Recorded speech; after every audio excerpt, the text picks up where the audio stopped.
Lo dijo en la primera hora. Muy bien, 6:31 en la mañana. Gracias por la generosa sintonía, gracias por los saludos. Cafecito, por favor, buen día. Para abrigarnos en esta mañana. Mañana agradable la que tenemos en la capital, ¿eh? Acá a nuestras espaldas de quienes hacemos el espacio, el Parque La Carolina. No se ve el Cotopaxi, pero es agradable la mañana la que tenemos hoy. Bueno, acá don Mario Morales dice: es inútil ir a la Corte Constitucional. Vea, don Mario, yo le digo algo con todo cariño y respeto. Simple. Lo lógico era que voten por la moción de Pachacutic aquel viernes cuando tramitaron la reforma tributaria. Era simple. Ayer tuve la oportunidad en el programa digital de la tarde de dialogar con Juan Cristóbal Lloret, asambleísta de la Alianza UNES. Se lo dije. Las explicaciones que están dando, perdónenme, creo que en lo personal he abundado en algunos argumentos. Algunos de ustedes coinciden con los argumentos de quien les habla, otros discrepan, y es legítimo aquello, pero siento que se está pretendiendo llover sobre mojado. Luego de esa decisión que están tratando de justificar de la abstención de la moción de Pachacuti que planteaba negar y archivar. Dicen que no había cómo archivar, sin embargo en 2019 sí aprobaron una moción de negar y archivar. Esas son las incoherencias que tiene la política. Ahora presentan una ley derogatoria, al igual que lo hizo Pachacuti. ¿Saben qué va a pasar con la ley derogatoria? Nada. Porque aunque la Asamblea la apruebe, el Ejecutivo, en su calidad de colegislador, puede vetar totalmente ese proyecto de ley derogatorio. Así funciona la práctica parlamentaria. Vetar totalmente, en cuyo caso no pasa nada. Y la vía de la Corte Constitucional que mencionaba nuestro oyente, nuestro internauta, es una vía posible, pero es una vía compleja. Y no es una vía que implica una decisión de un día para otro. Pueden demandar la inconstitucionalidad por la forma, es decir, por el procedimiento mediante el cual se dispuso la promulgación de la ley tributaria mediante decreto ley, por esto que se denomina el Ministerio de la Ley. Una vez que el Ejecutivo interpretó que la Asamblea no se pronunció en los 30 días del plazo constitucional respecto de su proyecto de ley de urgencia en materia económica, esa es la inconstitucionalidad por la forma, o la inconstitucionalidad por el fondo, que sería sobre el contenido. Pero, como les digo, son caminos complejos, así que no hay nada que hacer, no hay nada que hacer. Y el año ya se termina y la ley, en su mayor parte, sobre todo en la parte tributaria, en lo que tiene que ver con el impuesto a la renta, comenzará a regir desde el 1 de enero. Y cuando nos corresponda a los ciudadanos declarar en marzo del 2023, tendremos que pagar más, con base en lo que pasó en el ejercicio fiscal 2022. Así de simple. A ratos se pretende llorar sobre la leche derramada y no asumir responsabilidades y darle la vuelta y no admitir errores o no explicar las razones por las cuales se toman decisiones y tratar de maquillarlas. Que esa es la naturaleza del político ecuatoriano, con sus excepciones. Porque yo siempre he dicho que en este país hay políticos serios, y los hay. Los hubo antes, los hay hoy y seguramente los habrá mañana. Pero lamentablemente son la excepción que terminan confirmando la regla respecto de la mala política que se hace en el Ecuador, la falta de coherencia, la falta de síntesis, la falta de argumentos, la falta de rigor, la falta de seriedad, la falta de frontalidad por parte de los políticos ecuatorianos. Y quiero atar esto que estoy diciendo con el momento que vivimos. Porque en este país, como yo escribí ayer en mi cuenta Twitter, querida audiencia, si hubiese un mínimo de institucionalidad y si creyéramos en esa institucionalidad, no debería ser nada raro, no debería sonar raro que el señor Ricardo Rivera, en este caso, tío del ex vicepresidente Jorge Glass, sí, aquel a quien se lo vio en unos videos que se difundieron en su momento, en 2017, unos videos que entiendo correspondían a su oficina en un canal de televisión en Guayaquil, contando unos fajos de billetes. A ese personaje, que además lo vimos en un video conversando con un emisario de Odebrecht, en una suite de un prestigioso hotel del norte de la capital. Sí, ese personaje que fue sentenciado a 6 años de prisión por estar vinculado a la trama de Odebrecht en el delito de asociación ilícita, por el cual también fue condenado Jorge Glass Espinel. Ese personaje ha cumplido el 60% de su pena. Y la legislación ecuatoriana permite acogerse al régimen semiabierto, es decir, cumplido el 60% de la pena, el procesado puede solicitar el régimen semiabierto para cumplir el resto de la pena, el 40% de la pena, en libertad, con una serie de consideraciones. Y eso es lo que ha pasado con el señor Rivera. A mucha gente le cae mal lo que estoy diciendo, y tienen razón, porque claro, creo que muchos de nosotros, por no decir todos, estamos cansados de que se siga hablando de la corrupción, de que haya gente que se aprovecha de sus relaciones de poder para delinquir, para incrementar su riqueza, para incrementar su patrimonio. Porque todos estamos hartos de eso. Todos estamos hasta aquí de la corrupción. Y todos estamos hasta aquí de que haya avivatos que llegan a la cosa pública no para servir, sino para servirse e incrementar su patrimonio.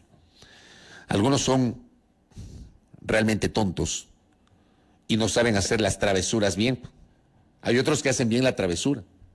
Perdón que lo diga de esa manera, pero es así, pues. Ya. El señor Rivera fue sentenciado y ha estado cumpliendo su pena. Y conforme señala la legislación ecuatoriana, el señor Rivera puede solicitar el régimen semiabierto, aunque les caiga mal, aunque les parezca impresentable, aunque nos parezca impresentable. El señor tiene legítimo derecho de acogerse al régimen semiabierto. Y de aquí a mañana, entiendo que entre hoy y mañana, el señor Rivera saldría de la cárcel, pero claro, no es que va a poder hacer lo que quiera. Hay 13 condiciones que tiene que cumplir. Estará con grillete electrónico, no podrá salir del país, tendrá que presentarse cada cierto tiempo, tendrá que cumplir con una serie de requisitos establecidos justamente a través de la decisión de la autoridad de justicia, en fin. La diferencia es que una cosa es cumplir el resto de la pena fuera de prisión y otra cosa es cumplirla en la prisión. Y Rivera, entendemos, ha cumplido con lo que dice la ley. Esto va más allá de esto que muchos presumen del pacto. Esto se llama Estado de Derecho, en el cual no creemos la mayor parte de ecuatorianos. Y ese es el kit del asunto. Yo les decía, si aquí creyésemos, si aquí pensáramos, si aquí tuviésemos una real institucionalidad y si aquí se respetara el Estado de Derecho, no tuviésemos dudas que la decisión a favor del señor Rivera corresponde justamente a lo que dice la ley. El señor Rivera tiene el derecho a solicitar un régimen semiabierto. Si aquí hubiese institucionalidad, querida audiencia, confiáramos en la Contraloría General del Estado y entendiéramos como ecuatorianos, como ciudadanos, la naturaleza de la decisión adoptada el día de ayer por la Contraloría. La Contraloría General del Estado ayer ha tomado una decisión que a muchos ha incomodado, ha molestado. Porque claro, uno podría sentir leyendo mal, o interpretando mal, o pensando mal, uno podría pensar que la decisión de la Contraloría ni siquiera guardó las formas. La Contraloría se publica una resolución que entiendo no la tomó ayer, sino que la tomó el 3 de diciembre. No es una decisión adoptada ayer, 7 de diciembre, sino el 3 de diciembre. Pero coincide que ayer, 7 de diciembre, le envía al presidente de la República y nos notifica. Señor presidente, hemos decidido en la Contraloría archivar la investigación sobre su supuesta vinculación con el tema de Pandora Papers, porque no hemos encontrado elementos objetivos que permitan determinar que usted, antes de la inscripción como candidato, era propietario directo o indirecto de bienes, de inversiones, de recursos domiciliados en paraísos fiscales. Eso, palabras más, palabras menos, es lo que le dice la Contraloría al presidente de la República. ¿Pero qué pasa? Ocurre que esa comunicación del Contralor subrogante Carlos Riofrío se da pocas horas después de que el Consorcio Internacional de Periodistas de Investigación difunde nuevos datos del tema de Pandora Papers, incluso con los nombres de varios ecuatorianos, entre ellos el propio presidente de la República, que ya sabíamos que estaba en esa lista, ¿ya? Aparecen justamente ahí en ese listado, junto a otros personajes ecuatorianos. ¿Ya? Coincide que horas antes el Consorcio Internacional de Periodistas, un día antes, difunde esa información. Y ocurrió pocas horas antes, esto, claro, antes el lunes se da esta revelación del Consorcio de Periodistas, horas antes. Es decir, la decisión de la Contraloría se da horas después, o la difusión se da horas después de la emisión de esta información del Consorcio Internacional de Periodistas, y será horas antes de que se instale el Pleno de la Asamblea Nacional para debatir este tema. Y claro, mucha gente dice, piensa mal y acertarás, otros dicen coincidencias en Pascuales, otros señalan, en la política no hay coincidencias. Hay una cosa que se llama timing, que los especialistas en materia de comunicación política la conocen bien, el timing político. Ayer no se midió el timing. Porque digo, ayer justamente coincide la decisión de la Contraloría, la difusión de la decisión de la Contraloría con estos dos elementos que estoy señalando. Antes, estas nuevas revelaciones del Consorcio Internacional de Periodistas de Investigación y después la instalación de la sesión de la Asamblea Nacional. Pero digo, si hubiese institucionalidad aquí, nosotros pensaríamos que esa decisión de la Contraloría de archivar es una decisión apegada a derecho. Pero claro, no creemos por qué. Porque este organismo que está muy cerquita de donde estamos nosotros ubicados, es un organismo que ha estado muy cuestionado en los últimos tiempos. Muy cuestionado en los últimos tiempos. Es un organismo que ha estado sumido en el caos después de la detención de Celi. Es un organismo que durante la administración de Celi fue claramente utilizado para perseguir detractores políticos, y de esto hemos conversado con ustedes en infinidad de ocasiones. Y a los que me siguen y escuchan con atención la visión de quien les habla, les consta, más allá de cualquier sesgo que cualquiera de ustedes pueda tener, saben perfectamente que quien les habla ha sido crítico del manejo de la Contraloría. Porque uno aspira utópicamente, idealistamente, a que exista un mínimo de Estado de Derecho en este país. A que así como la Contraloría se pronunció con fecha 3 de diciembre, pero recién notificó con fecha 7 de diciembre, que esa investigación sobre el presidente de la República fue una investigación profunda, fue una investigación que efectivamente le puede permitir a uno creer en la naturaleza de lo que se resuelve, así debería ser para todos. Yo pregunto, ¿cuántos casos en la Contraloría duermen el sueño de los justos? Hay gente, y yo conozco de casos de servidores públicos, que por cosas tan simples como temas gramaticales en los informes han sido glosados y no logran, por la lentitud de la Contraloría, no logran desvanecer esas glosas. Porque también esto les he explicado en varias ocasiones. Hay glosas civiles, hay glosas administrativas y hay glosas penales. Y no todo el que está glosado es corrupto. No todo el que está glosado es corrupto, pero aquí se ha puesto un frame en la opinión pública. Una glosa equivale a acto de corrupción, automáticamente. ¿Por qué? Porque hay algunos políticos que utilizan el tema de las glosas para hablar de la corrupción, y no necesariamente es así. El tema es que los ciudadanos no creemos en la institucionalidad. Y como dudamos de las decisiones de la institucionalidad, no creemos, por ejemplo, en la transparencia de la decisión a favor del señor Rivera. O no creemos en la transparencia de la resolución a favor del presidente de la República. Por estas consideraciones, y ojo, no estoy comparando, como me decía ayer alguien en el Twitter, no estoy comparando. Son casos distintos. No estoy comparando los casos, estoy comparando los hechos. Y el hecho es que no creemos en la institucionalidad, porque si creyésemos en la institucionalidad, confiaríamos en que la decisión de la justicia fue en derecho y que la decisión de la Contraloría se dio en el marco de una investigación seria, responsable, profunda, argumentada, etc. Esos son los temas de fondo que alguna vez como sociedad tenemos que debatir. La poca credibilidad institucional que tenemos. Y bueno, fuimos ayer a la Asamblea Nacional a atestiguar un debate totalmente epidérmico, un debate poco profundo, y con un desenlace que nos sorprendía.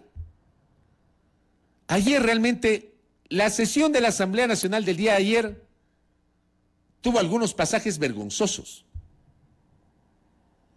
Algunos pasajes más tirados al show y al escándalo que a la seriedad que ameritaba el analizar la situación del presidente de la República respecto del tema de Pandora Papers y su supuesta relación con empresas domiciliadas en paraísos fiscales. ¿Y por qué planteo esto? Ayer hubo tres votaciones para aprobar tres resoluciones distintas. La de Paola Cabezas de UNES, que no tuvo votos. La de Fernando Cabascango de Pachacutic, presidente de la Comisión de Garantías Constitucionales, que no tuvo votos. Y la de Alejandro Jaramillo de Izquierda Democrática, que sí tuvo votos. Pero que pese a que tuvo votos, obviamente hubo legisladores que saltaron y salieron con cualquier cosa al final, al plantear la reconsideración. Después el asambleísta César Roón apeló a la presidencia de la Asamblea, la presidenta bajó a explicar sus argumentos, hubo la votación. Como no prosperó la apelación, la presidenta toma el micrófono y dice: ¡viva la Asamblea Nacional, carajo! Así se desenvolvió la Asamblea. Perdón que utilice el término, estoy repitiendo el término que utilizó la presidenta de la Asamblea Nacional ayer. ¿Para qué? Yo pregunto si el exclamar de esa manera le da mayor seriedad al debate legislativo. Ahora bien, sobre las resoluciones planteadas, yo siempre apelo, insisto, puede a muchos de ustedes no gustarles lo que estoy comentando, pero trato de hacerlo con algo de argumentos y algo de rigor. Y como yo siempre he dicho en este espacio, no necesariamente van a escuchar lo que quieren escuchar, sino lo que deben escuchar, desde mi punto de vista, desde el punto de vista de este periodista. Por eso tienen la gentileza de honrarme con su sintonía, aunque muchas veces discrepen con lo que digo. El artículo 1 de la resolución planteada por la asambleísta Cabezas, que no tuvo votos, tuvo 51 votos. Aplicar el artículo 130, numeral 2 de la Constitución de la República del Ecuador y proceder a la destitución del presidente de la República por grave crisis política y conmoción interna derivada de la revelación de 600 periodistas a nivel mundial pertenecientes al Consorcio Internacional de Periodistas de Investigación sobre el caso Pandora Papers, en el cual se encuentra involucrado el señor Guillermo Lazo Mendoza, quien por su condición de servidor público no debe mantener propiedad ni directa ni indirecta sobre bienes y derechos en paraísos fiscales, tal como lo dispone la Ley Orgánica de la aplicación de la consulta popular, efectuada el 19 de febrero del 2017, lo cual se ha incumplido tal como se desprende del informe aprobado por la Comisión Especializada Permanente de Garantías Constitucionales, Derechos Humanos, Derechos Colectivos y la Interculturalidad. A mí este texto me hace un tremendo ruido, porque mi pregunta es, con base en este artículo, en este texto, que dice, aplicar el artículo 130, numeral 2 de la Constitución y proceder a la destitución del presidente, pretendían aprobar esta resolución y ayer destituir al presidente de la República, sin derecho a la defensa del mandatario, sin respetar el debido proceso. Porque digo, pueden tener razón, pero hay un debido proceso que hay que respetar, que lo señala la propia Constitución. Hay un debido proceso. Se pretendía ayer destituir al presidente sin fórmula digamos, sin respetar su debido proceso, su derecho a la defensa. Así no funcionan las cosas en derecho, querida audiencia. Insisto, aunque puede haber algunos de ustedes que no les gusta lo que estoy diciendo. Pero el presidente de la República tiene el derecho a defenderse, así como la Asamblea tiene el derecho a fiscalizar al presidente de la República, sin duda. Pero a mí este texto de este artículo a mí ya me hace ruido. Si al aprobar esta resolución ya se hubiese interpretado que el presidente estaba destituido. Luego, claro, dice grave crisis política y conmoción interna.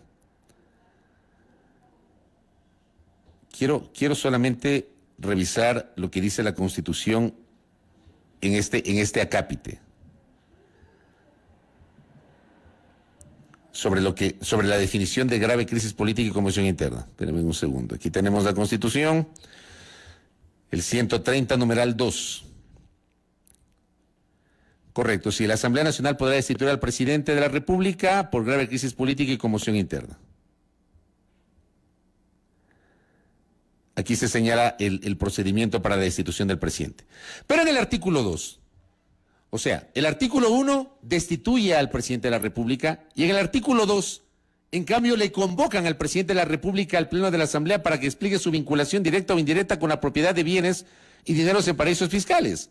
O sea, si en el artículo 1 ya lo destituyen, no entiendo cómo en el artículo 2 lo convocan a que explique. O sea, esas cosas no entiendo. Yo no entiendo. Tal vez yo soy el equivocado. Pero estoy leyendo tal cual lo que dice el proyecto de resolución que no prosperó el día de ayer. En el artículo 1 lo destituyen. El artículo 1 no dice en el texto aplicar el artículo 130, numeral 2 de la Constitución e iniciar un proceso de destitución. No dice eso el artículo 1. El artículo 1 dice proceder a la destitución. Estoy leyendo textualmente el texto del proyecto de resolución. Pero en el artículo 2 dice convocar al presidente a una sesión del Pleno para que explique su vinculación directa e indirecta. Primero lo destituyen y luego lo convocan. No lo entiendo. En el artículo 3, levantar el sigilo a reserva de la información. En el artículo 4, remitir el expediente elaborado por la Comisión Especializada de Garantías Constitucionales. Este proyecto de resolución no fue aprobado por el Pleno de la Asamblea Nacional. Luego vino el proyecto de resolución de Fernando Cabascango, que tampoco fue aprobado. Y finalmente vino el proyecto de resolución de Alejandro Jaramillo, que sí tuvo los votos. Tuvo 82 votos a favor. Claro que se limita a exhortar. Esta parte también a mí me hace ruido. El exhorto. ¿Saben qué se hace con los exhortos? Nada. Y les he explicado 50,000 veces, queridos oyentes e internautas. Los exhortos no sirven para nada. Los exhortos sirven simplemente para un saludo a la bandera, un pronunciamiento institucional, y el presidente de la República sabrá si va o no va. Vuelvo a decir lo que dije hace semanas. El presidente Lasso debería honrar su palabra expresada públicamente, en el sentido de que el presidente de la República, en aquella famosa entrevista de un miércoles, hace varias semanas en TC Televisión, dijo: si me llama cualquier comisión acudiré. No acudió. Si me llama el Pleno de la Asamblea, acudiré. Bueno, esa es una oportunidad, presidente Lasso, para que acuda al Pleno de la Asamblea Nacional. El tema es que la resolución no lo obliga, le invita, le exhorta. Y el presidente de la República puede considerar que esto simplemente es un exhorto que no tiene ningún tipo de consecuencia. Si es que el jefe de Estado no acude, se limitan a exhortarle. Yo digo, qué bien que se vería que el presidente de la República vaya al Pleno de la Asamblea Nacional.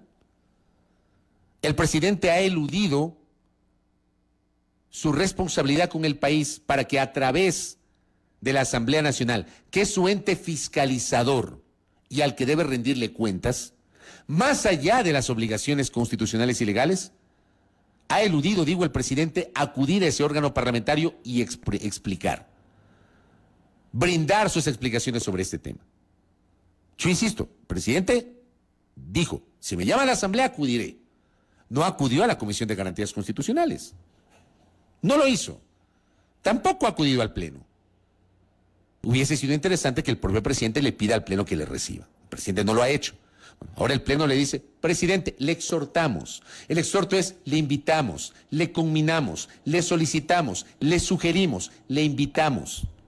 El presidente, si quiere, no va y no pasa nada. Entonces se quedó en el exhorto. La Asamblea exhorta al presidente de la República a que acuda a la sesión del Pleno de la Asamblea a fin de que explique su posible vinculación con el tema de Pandora Papers. Luego le dispone a la Contraloría, a la Fiscalía, a la Superintendencia de Bancos, al SRI y a la UAFE para que revise las cuentas bancarias del presidente. No se habla aquí de levantar el sigilo. Aquí se dice que estas instituciones deben revisar las cuentas bancarias, participaciones societarias y fiduciarias, propiedades, declaraciones de impuestos y patrimoniales del presidente de la República con relación a la publicación denominada Pandora Papers. Y finalmente dispone que se remita el informe elaborado por la Comisión de Garantías Constitucionales a esos mismos organismos, Contraloría, Fiscalía, SRI y UAFE, para que inicien un proceso de investigación. Ya es tarde porque la Contraloría ya cerró el proceso. No sé cuánto ha avanzado la Fiscalía General del Estado en la indagación previa a partir de la denuncia que presentó Yacu Pérez Guartambel en su momento. Yacu Pérez la semana anterior dijo en este espacio que él conocía que había avanzado la indagación. Eso dijo en este espacio. Dice, para que inicien las acciones correspondientes, de ser el caso, en el marco de sus competencias y remitan a la presidenta de la Asamblea Nacional los avances de los correspondientes informes en un plazo de 30 días, durante un año contado a partir de la presente resolución. Eso es todo. ¿Saben qué va a pasar con esto? Nada. Nada. ¿Saben por qué? Porque tenemos memoria corta. Y como tenemos memoria corta, de aquí a 2, 3 días o de aquí a la próxima semana nos olvidaremos. Porque seguramente otro escándalo nos superará. Y nos olvidaremos, así como ya nadie se acuerda de la crisis carcelaria derivada de la última masacre del 12 de noviembre. Estamos a casi un mes, ya nadie se acuerda, ya nadie habla del tema. Ya nadie habla del tema, porque somos así. Porque en el Ecuador somos tan coyunturales, tan cortoplacistas. Y como somos cortoplacistas, retomo la génesis de este comentario. No analizamos la naturaleza de este remedo de institucionalidad que tiene la República. A mí no me vengan a decir que aquí hay institucionalidad, pues. Habrá institucionalidad cuando a todos nos traten por igual. Cuando todos los procesos sean medidos con la misma vara. Cuando para todos se cumplan los plazos, no solamente para unos, en desmedro de los otros. Allí habrá institucionalidad. Cuando haya institucionalidad, creeremos en la naturaleza de las decisiones que se imparten.